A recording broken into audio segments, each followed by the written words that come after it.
morning, everybody. This is Gwen Barefield with the San Joaquin Valley Black Communications Network, bringing information on what's happening up and down the 99 quarter with our family. Today, we're fortunate enough to have a conversation with two of the most dynamic women within the San Joaquin Valley and throughout the United States. And I'm going to introduce one of them to you, Dr. Venice Curry.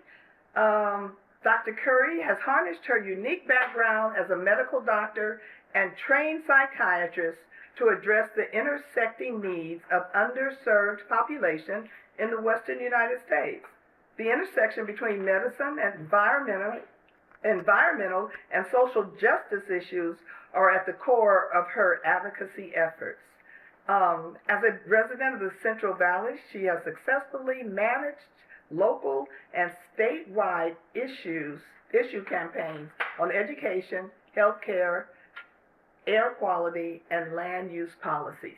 You guys, I read that because we don't often meet folks like Dr. Curry in this valley, and the work that she and her family have so willingly given to healthy environments within this community are unsaid. And so with that, I kind of want to introduce my friend who also works with me on the San Joaquin Valley Black Expo. I want to introduce my friend, Dr. Venice Curry. Good morning, Dr. Curry. Good morning, and thank you for that very kind and generous introduction. I could have said more, but I was just, That was pleasant. Okay, good. Thank you. Thank you. Yeah, it's a pleasure to be here, and it's always an opportunity to talk about our Central Valley and also the things that I consider really important, and that is health and how it is impacted by the places that we live and the exposures that we are impacted by. And so really figuring out how do we improve our community's health, which isn't just having access to a physician and quality care. It's really about the neighborhoods. It's about the other pieces of a healthcare system. And that's why it's so important to consider the total landscape. And one of the things that has happened recently is a really important study on the Central Valley healthcare landscape, which really covers our valley, Fresno County, but also our valley. And it really does look to have a comprehensive view of what are those issues that are impacting our health up and down the state, specifically in our communities. And to do that, we needed a person with a certain kind of lens and a certain framework and background. And so I'm excited that we actually have at the table with us Dr. Elise Bradley, who has that lens and has that framework and that experience. I'm going to read just a little bit about her because, again, there's so much to tell, but I want to leave it to her to tell a good portion of her story. But Dr. Bradley is not she's not born and raised in Fresno, but you would not know that because once she got here, she deeply embedded herself into the community, and she has become a wonderful resource for our community. But she actually had 15 years at Kaiser Permanente's regional office in Oakland. She served as the regional manager director of the research division. She has shifted some of her work to now be at the Central Valley Community Foundation, where she is a health equity fellow. She brings such a wealth of experience and so many interesting perspectives on healthcare. Again, moving outside of just what it looks like to have access to really thinking about systems. And so I'm going to leave it to her to talk about why the landscape was important, how she envisions it being useful for communities, and what are those takeaway lessons that we can learn that will improve our overall health. Dr. Bradley, thank you so much for joining us and for being here. Thank you. It's a privilege and an honor to be here, particularly flanked by two of the sisters for whom I have the most respect. So thank you for this opportunity. As Dr. Curry mentioned, I'm a recent transplant to Fresno. I came here from the Bay Area after spending 15 years at Kaiser Permanente. And when I got here, as Dr. Curry mentioned, I worked really hard to embed myself in the community, particularly the African American community, so that I could feel a little bit more at home. And everyone around me was talking about, complaining about healthcare access and complaining about, asthma and particularly things that were impacting folks on the West Side. And so I, in trying to build out my work portfolio at the foundation, I thought, I said, this is perhaps a contribution that I could make, but let me check and see if there was any kind of overarching study that looked at healthcare access and health outcomes here in the Central Valley. And I went I talked to people that I met, and no one knew of anything. And so I went to Ashley Swearingen, the CEO and my boss, and asked her if she was aware of anything. Her response was no, but she suggested that I talk to Bryn Foran. And she said, yeah. I said, if there isn't one, could I do this? She said, absolutely, but before you take any further steps, please talk to Bryn Foran and see if she knows if anything's out there. If not, whether a study should be done, and if so, whether CDCF was the right entity to do it. And so I asked Bryn. She said no, she was not aware of anything that had been done. Yes, it needed to be done, and particularly now, post-COVID, where things were even worse. And then finally, yes, that the foundation was the appropriate entity to undertake this. But she said, but before you go any further, you got to talk to David Bacci, the regional vice president of the hospital councils. I asked him the same questions, and not only did he give the same responses as Bryn, but said, and I believe CDCF is the only one who can do this here. So that's how this whole project began. Just curiosity on my part, and feeling that there was a resource, an important resource that was lacking.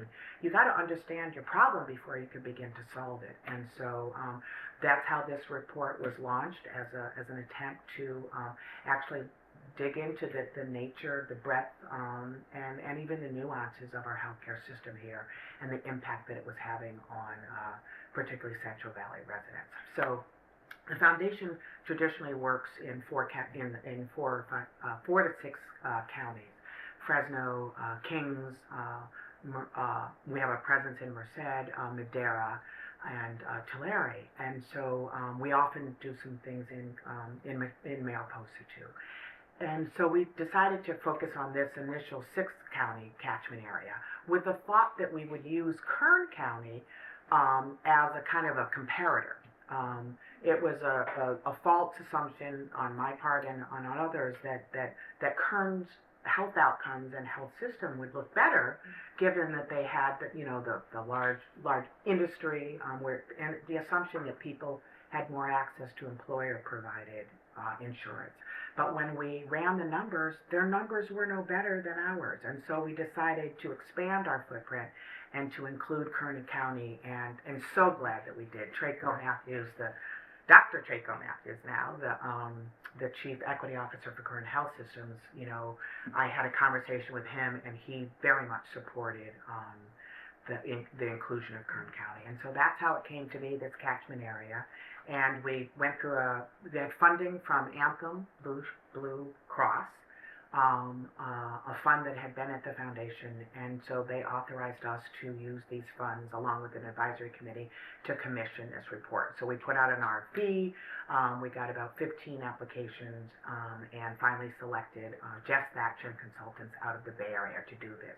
And this was particularly helpful because Jess Thatcher was the former Chief Impact Officer for the California Healthcare Foundation, and they had consistently done market research, market reports in the Valley, and had done a lot of oversampling of Valley residents. And so she had some real familiarity with the region, and was packing the skills and talents that we needed to do this. Put together added 2 other people for a 3-person woman only team that are the true authors of this report. What I think is most magical about the report is one, there's nothing really new in here. There are not any new problems. There aren't any new solutions. I'm coming to this conversation late. And there have been people long before me for decades working on these efforts. And so one of the things that's special about this community is I feel it has such a tremendous grasp on its problems, but also on what the solutions are. So this is merely, elevating and illuminating what people here have already known. We engaged over 150 people in this, and I'll talk a little bit about the process in a bit. But the secret sauce of this is not the problems that are articulated. It's not the solutions that are proffered. It is the process by which we got there. We spent real effort trying to gather authentic community voices. We had 6 listening sessions of community health workers, promotores, and doulas. We had one of policy and advocates. We had 95 people on the call for the advocates call. We had a listening session of hospital CEOs. We had 39 people on a hospital executive call. We had all of the public health directors for all of the counties and some public health officers represented on their call. I think, is that 6? If it's not 6, I'm sorry that I missed a couple of others. So we spent some real concentrated 2-hour sessions listening and hearing the crosstalk, particularly the one with the hospital executives. They were sharing information that others said later they had never shared with one another. And they got to see the problems that they shared and that they had in common. They were all lacking in ambulances or other transportation to transport folks from the hospital, and some were sharing stories about using Uber or Lyft or things like that. Can I ask a question? Just because, we're in the valley and the population that we're particularly talking about, so of the gathering, that the sessions, how many of those administrators and folks were African Americans? Of the executive hospital? The hospital administrators and the total piece. Yeah, on the hospital call, Patrick Dantzler, Chief Nursing Officer for Community, was there. Not everybody had their cameras on. These were all done by Zoom. Okay. So I'm not sure. The advocates they had some, but definitely never enough. Right. On any of the calls, even if there was some representation, never enough. So the reason for the question is, as we move forward in the work that we're doing, and we're talking about helping to solve some of these, part of it is needing recruitment too of folks in the medical field. Oh, God. Absolutely. Administrators, we always talk about nurses, we talk about doctors, administrators as well that can help set policy. And I didn't want us to forget the point of actually doing the landscape is really seeing what's happening and what are those solutions that you had actually talked about earlier as well. So thank you. That's great. Great question. Anything? Yeah, I think it was an ambitious undertaking, considering that you used 7 counties. And so I'm wondering, for you, what was the biggest surprise in terms of what you found, and also how that reconciles itself with what you expected to find? Things were actually worse than I expected to find. And a lot of the findings kept me up at night. I think the one that sticks with me the most is the urgency of an impending maternity care crisis. I had done research in women's health and infant mortality, low birth weight, had been on the board of Healthy Start in Alameda County. But I was unprepared for the lack of sense of urgency or the lack of knowledge of the urgency of this situation. It's the confluence of some really mutually reinforcing bad things. You have an aging population of OBGYNs. You have the lack of representation of African American OBGYNs. You have the young folks in med school, and Dr. Curry spends a lot of time mentoring med students and those who want to be doctors, has heard this too, that they don't want to go in, they don't want to be obstetricians. They want work-life balance. You can't blame them. They want regular hours. They don't want to be on call. They don't want to be called in the middle of the night to deliver a baby. And they don't want the liability. The insurance rates are tremendously high, and there are lots of other professions they can pursue where they can make even more money with less liability and more work-life balance. Yeah, and I think adding to that concern is also they don't want to be told how they can practice medicine. Oh. So if someone is saying, the reproductive justice issue about basically giving providers this structure and saying, these are the words you cannot say, these are the procedures you cannot perform, that is non-medical people instructing medical professionals on how to do your job. That is not an attractive recruitment strategy. And so in addition to what you just said about people not wanting to pursue OB, part of it has to do with that is not the way that people want to practice medicine. It's contrary to the idea of providing your best care, doing what is best for the patient, and doing no harm. Wow. So Dr. Kerr, just a question, because I do know that you're involved with the medical students, particularly here on the West Coast as well. How many do you think are in the pipeline? Is that a too large a question? But when we talk about West Coast, because I know on the East Coast and in the South, our numbers, in terms of those who engage the system is higher, strictly because the population is. But what are those? That's an excellent question. I don't have an answer. What I would say is that the number of students that are interested is far below what we think. And that is because students even today, I experienced it when I was coming through high school, counselors will literally counsel you out of pursuing a medical degree. They will tell you point blank, it's too difficult, it has too much math. There's a litany of sort of things. Sadly, those same statements are being made to students today. So the number of students that are interested, we don't have a really good count of, because sometimes that dream has really been put to rest. It's really been dampened. But I do find that there are students that I meet who, after a little bit of conversation, will sort of quietly share, I really do want to be a doctor. It's almost a whisper, which is so sad because it's an honorable profession. I love medicine, but the idea that people are still being counseled out of the pursuit of medicine. And the research tells us that if you are an African American person and you have an African American doctor, your outcomes, your health outcomes are better. That is not even it's not even questioned, and it actually starts at the beginning of your of life. And so if you are an infant going to the NICU, your outcomes are better if your provider is similar rates. So I think it's interesting, in particular, we'll get back to the report because of the Valley. In my family, there are 4 that are in medicine. None of them would come to California or to Fresno to practice. Doctors, nurses, they won't come to California, and particularly to this Valley because of the obstacles that are here that would prohibit them from saying, I can, this is a place for me to be. This is a place for me to raise my family. And I think it speaks to what we're talking about now. Absolutely. The incentives for us to work in the industry to provide a better quality. And maybe the incentive is to tell the story that you're telling today, Dr. Bradley.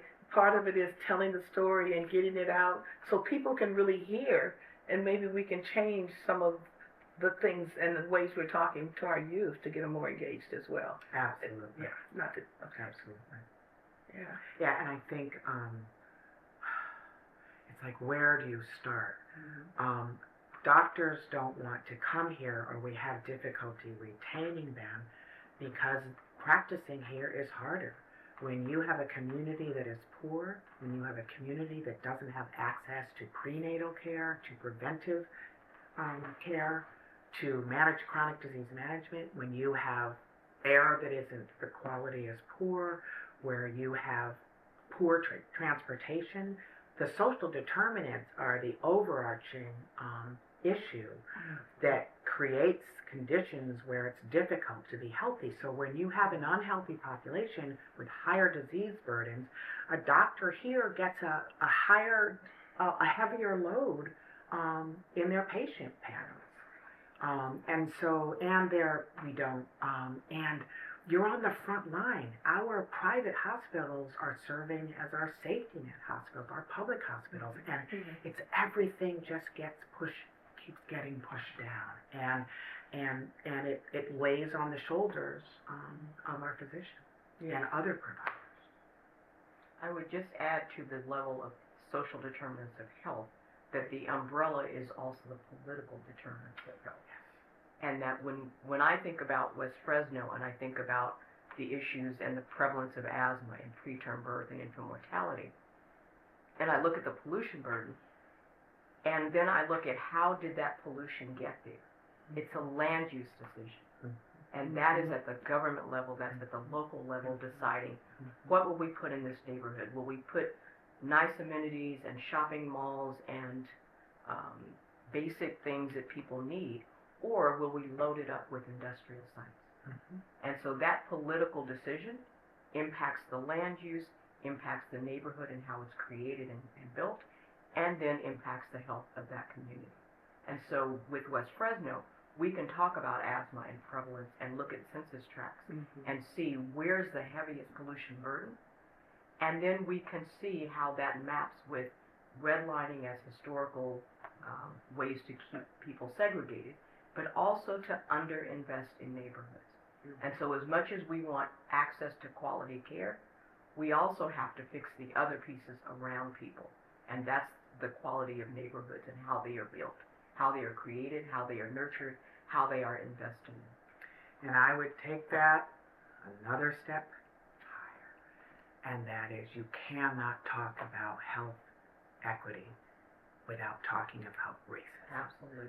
Structural, institutionalized racism that creates these power structures that enable people to use things like land use to as instruments of their own internalized and structurally created racism. You know, I think about particularly this piece in Fresno, you know, where I know we're talking about the San Joaquin Valley up and down that 99 corridor, and realizing that we're also an agricultural community and how that also impacts and what are those resources to deal with those impacts. You know, what does that look like for, and particularly for minority communities in the valley? You know, those that are field workers, and not only the field workers, but those who live within the West Fresno community and those other communities, the impact that's having. And I think that's the larger part of the study, maybe.